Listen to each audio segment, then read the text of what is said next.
E aí pessoal, estamos iniciando aqui mais um vídeo aula aqui, como trocar correia dentada do, aqui no caso é uma Pampa, mas é um motor 1.8 AP. Então, para começar tem que soltar toda essa carenagem. Tem tipo uma tampa aqui que vai aqui. Você solta ela, remove ela. Só que para remover ela temos que soltar o polia que vai aqui, certo?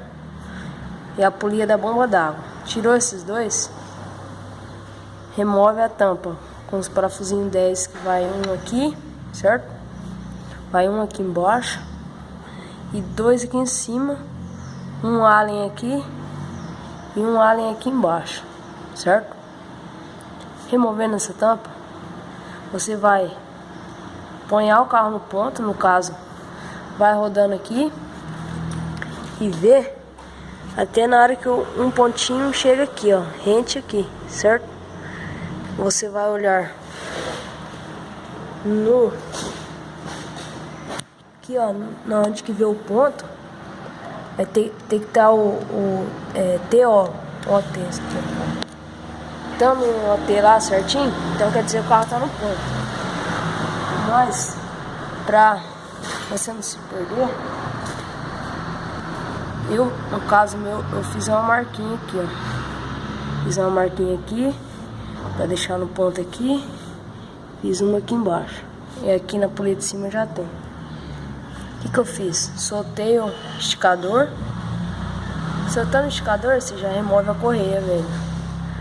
Aí depois, você vem com a nova, encaixa aqui certinho, encaixa ali embaixo e põe o tensor. Aí, aqui nesses dois pontinhos, vai um alicatinho de trava, certo?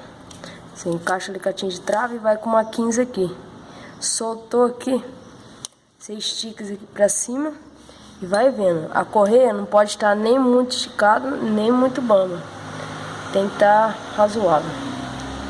Feito isso, você vai apertar aqui a 15 e vai dar um giro no motor aqui, ó, com a chave. Vai girando, girando.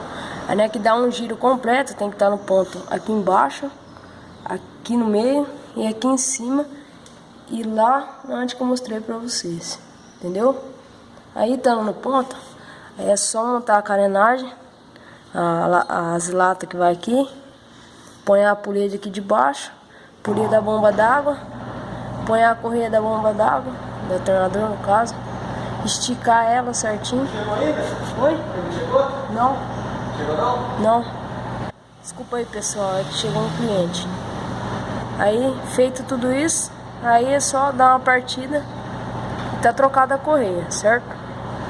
Esse foi mais um vídeo aula de como trocar uma correia dentada no motor AP 1.8.